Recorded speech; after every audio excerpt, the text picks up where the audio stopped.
Trop, c'est trop. C'est en substance ce qui ressort de l'entretien de ce matin entre les personnalités politiques qui défendent la politique d'Ali Bongo Ondimba et la presse nationale et internationale.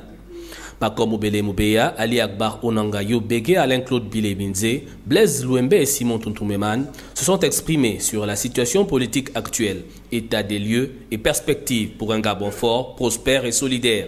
Non pas pour évoquer les réformes actuelles, mais pour dénoncer l'agissement de certains politiques. Le président Ali Bongo Ondimba a fait tenir le dialogue politique inclusif et sans tabou, auquel ont pris part la société civile ainsi que plus de 54 partis politiques de tous bords, tant de la majorité que de l'opposition.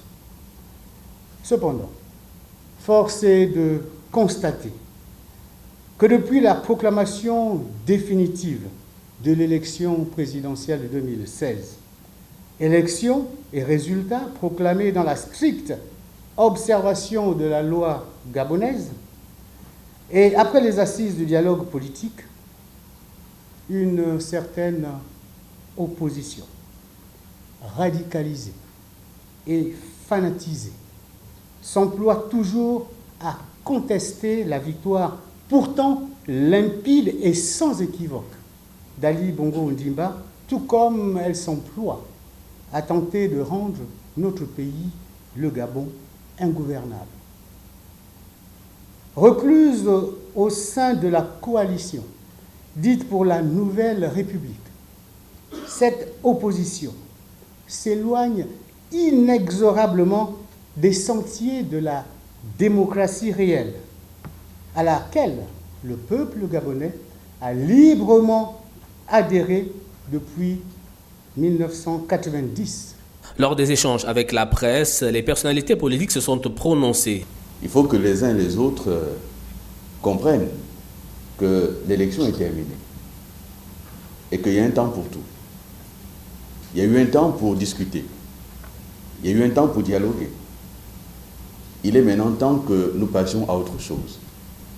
Les Gabonaises et les Gabonais affrontent des situations quotidiennes parfois très difficiles, avec une crise économique qui tend à s'installer.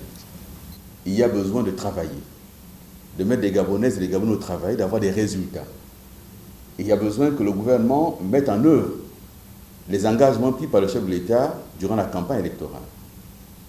Vous vous souviendrez que le chef de l'État est allé en campagne sur la question de l'égalité des chances, sur la question du septennat de la jeunesse, sur la question de la destinée de la femme. Sur toutes ces questions, le gouvernement est attendu, il faut qu'il se mette au travail. Mais par ailleurs, que ceux qui ont perdu arrêtent de chercher à installer des éléments qui n'ont plus rien à voir avec la démocratie. Le Gabon est un havre de paix, héritage légué par feu Léomba et Omar Bongo Ondimba. Donc tous ceux qui ont été à leur école doivent faire preuve de sagesse, ce que ne retrouvent pas les personnalités politiques réunies dans une certaine opposition. M. Jean Ping s'obstine dans une sorte de déni de la réalité. Et déni qui finit par être presque, s'agissant de M. Jean Ping, une sorte de déni psychopathologique. Parce que, voyez-vous, ce monsieur qui n'a connu le peuple gabonais qu'il y a quelques mois, c'est pour sa survie, il dénie la réalité de son échec.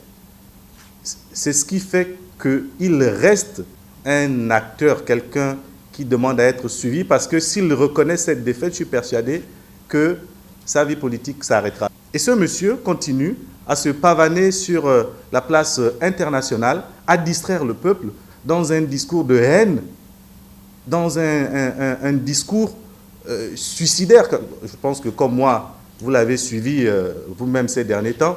En général, vous et moi, des personnes normales, lorsqu'elles mènent un combat, si on leur pose la question de savoir, vous menez un combat, pourquoi, pour quelle issue, une personne normale vous dira que je mène le combat pour la victoire, n'est-ce pas? J'irai jusqu'au bout, c'est-à-dire la victoire. Voyez-vous, M. Ping suicidaire dit, lui, il mène le combat jusqu'à la mort. Et c'est ça, c'est l'état d'esprit de ce monsieur que nous voulons dénoncer aujourd'hui. Ce monsieur, il veut s'aimer la mort dans ce pays. Il veut nous faire connaître les situations dramatiques que certains pays ont connues. Par sa radicalisation, son jusqu'au boutisme, il est en train de faire la preuve qu'il n'est pas un homme politique.